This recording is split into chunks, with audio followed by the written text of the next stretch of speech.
Imagine a world long before our own, a world ruled by giants. On T-ground, massive dinosaurs shook the earth. But the skies were another battlefield entirely. This was the Carboniferous and Mesozoic eras, a time when the air itself was different, richer in oxygen, allowing life to grow to incredible sizes. And it's here, in these ancient skies, that our epiduel takes place. In one corner, we have the undisputed king of the prehistoric skies, in the other, a contender you might not expect, Meganeura, the giant dragonfly. Today, we're not just looking at fossils, we're bringing these two titans of the air together for a hypothetical showdown. Who would win in a duel of the giant flyers, a winged reptile or a colossal insect? Let's set the stage, analyze their weapons and strategies, and find out which creature would truly own the prehistoric sky. First, let's meet our fighters. Representing the age of reptiles, we have the Pterosaur. Now, Pterosaur isn't just one animal. It's a whole order of flying reptiles that dominated the skies for over 150 million years. They ranged from the size of a sparrow to giants like Quetzalcoatlus, with a wingspan as wide as a fighter jet. For our duel, let's pick a medium-sized, agile hunter. Something like active during the early Jurassic period, Dimorphodon had a wingspan of about 4 feet, or 1.2 meters. Its most striking feature was its head. It had a large, puffin-like skull, filled with 2 distinct types of teeth long, sharp fangs at the front for snagging prey, and smaller, flatter teeth further back for gripping. Its wings weren't made of feathers like a bird's, but of a leathery membrane of skin and muscle, stretching from its incredibly long 4th finger all the way to its ankles. This design made them powerful flyers, capable of soaring and maneuvering with deadly precision. Dimorphodon was a predator, built to hunt. Its forward-facing eyes gave it excellent binocular vision, perfect for judging distance and locking onto a target. It was quick, it was powerful, and it was hungry. Now, let's turn to our challenger from the insect world. Hailing from the much earlier Carboniferous period, about 300 million years ago. Meet Don't let the word dragonfly fool you. This was no ordinary insect. Meganeura was a monster, with a wingspan of up to 2.5 feet, or 75 centimeters. That's the size of a modern-day eagle. It's one of the largest insects known to have ever existed. Its body was long and slender, and it had 4 huge, intricately veined wings that beat independently. This gave Meganeura incredible flight control. Modern dragonflies are aerial acrobats, capable of hovering, flying backward, and making hairpin turns at high speed. It's safe to assume their giant ancestor was just as agile, if not more so. Its head was dominated by 2 massive compound eyes, giving it a nearly 360-degree field of vision. It could see predators and prey coming from almost any direction. And its mouthparts were a terrifying set of serrated mandibles, designed for grabbing and shredding other insects, and even small amphibians. Mid-flight, Meganeura was the apex aerial predator of its time. So, we have our matchup. The reptilian hunter Dimorphodon versus the insect titan Meganeura. But wait, you might say. They lived in different time periods, millions of years apart. And you're absolutely right. Dimorphodon lived in the Jurassic, while Meganeura thrived in the Carboniferous. They would never have met. This is a hypothetical battle, a what-if scenario that pits 2 of history's most incredible flying creatures against each other. To make this fair, we have to imagine a neutral environment where both could exist. Let's picture a vast, humid swamp, filled with towering tree ferns and the air is thick and warm, with high oxygen levels that would benefit both creatures. It's a perfect hunting ground, with plenty of smaller insects and vertebrates for them to prey on. In this primordial arena, our 2 champions are about to cross paths. The stage is set. Let the duel begin. Our fight starts with detection. Who sees who first? This is Meganeura's first big advantage. Its massive compound eyes, made up of thousands of individual lenses, provide an almost complete panoramic view of its surroundings. It's incredibly sensitive to motion. Dimorphodon, on the other hand, has forward-facing eyes, This gives it superb depth perception, crucial for a predator launching an attack, but it also creates blind spots. So, it's very likely that Meganeura spots the pterosaur first. It sees a large winged shape approaching from a distance. For Meganeura, this is an unidentified flying object. Is it a threat? A competitor? Its instincts would scream danger. Its first move would be to use its incredible agility. It might make a sudden, sharp turn, or a rapid change in altitude, trying to understand the intent of the approaching reptile. Dimorphodon, now closing in, locks its sharp eyes onto the giant insect. For the pterosaur, Meganeura looks like one thing: food. A very, very large meal, but food nonetheless. Dimorphodon's strategy is all about the initial strike. It's a dive bomber.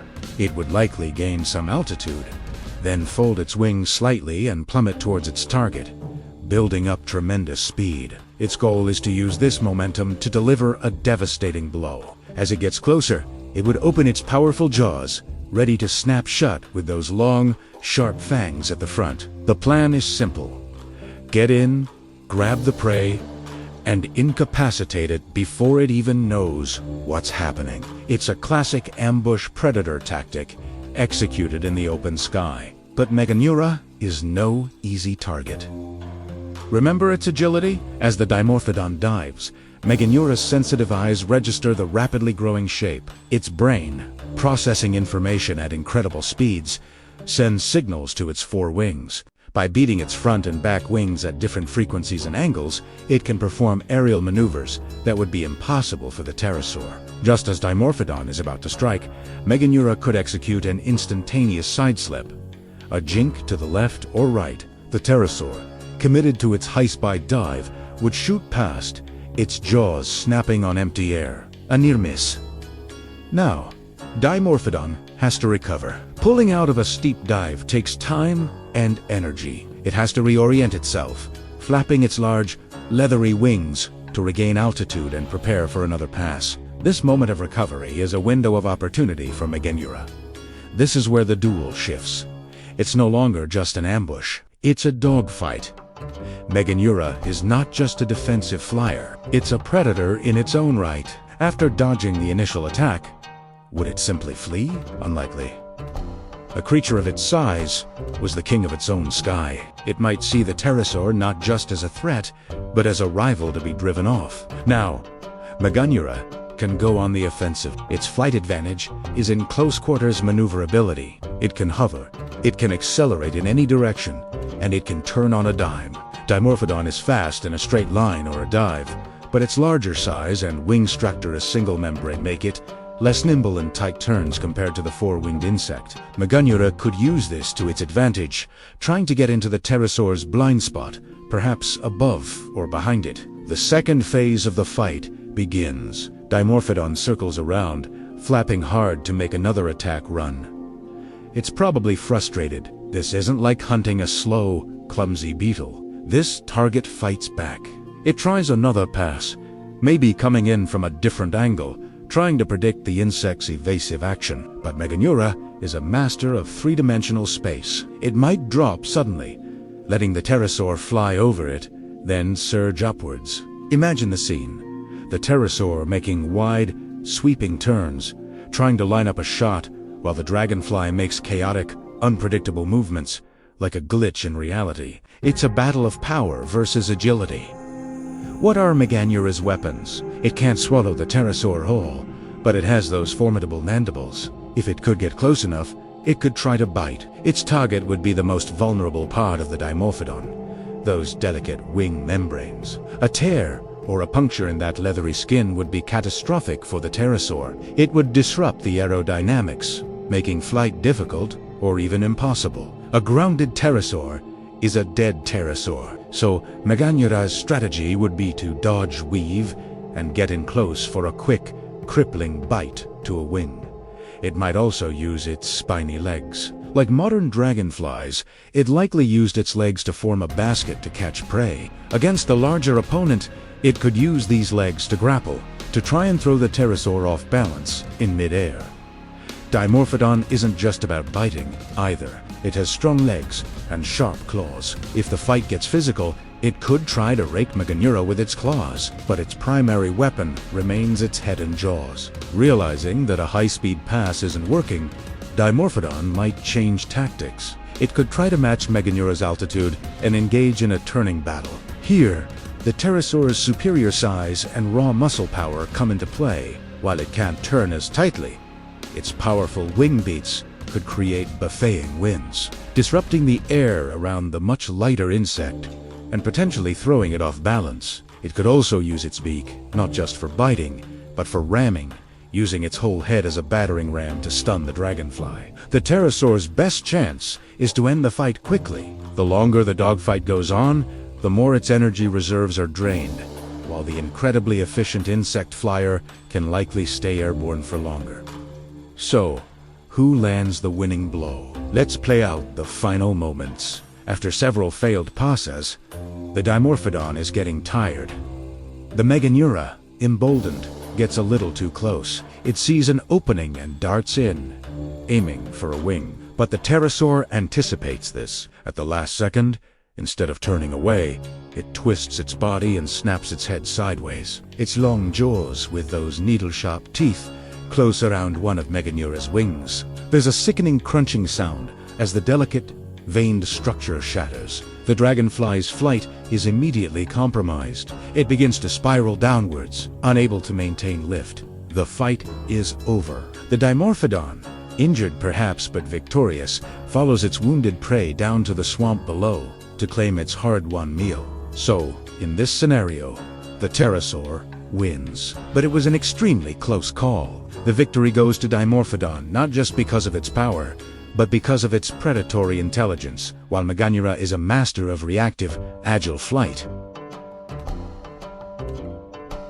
The Pterosaur is a vertebrate, with a more complex brain. It was able to change tactics, to anticipate its opponent's move, and to use its primary weapon with lethal precision at the crucial moment. It took a risk, and it paid off. Meganeura's agility made it an incredibly difficult target, but its main weakness was its insect fragility. A single, well-placed blow was enough to end the fight, whereas the Pterosaur could likely sustain more minor injuries. The duel of the giant flyers goes to the reptile. It was a battle of agility versus strategy, and in the end, strategy found a way to overcome agility. What an incredible thought, that our skies were once home to such magnificent and terrifying creatures. Thank you so much for joining me on this prehistoric thought experiment. Which ancient creature would you like to see battle it out next? Let me know in the comments below. And if you enjoyed this journey back in time, don't forget to hit that like button and subscribe for more deep dives into the world's most amazing animals. Until next time, stay curious.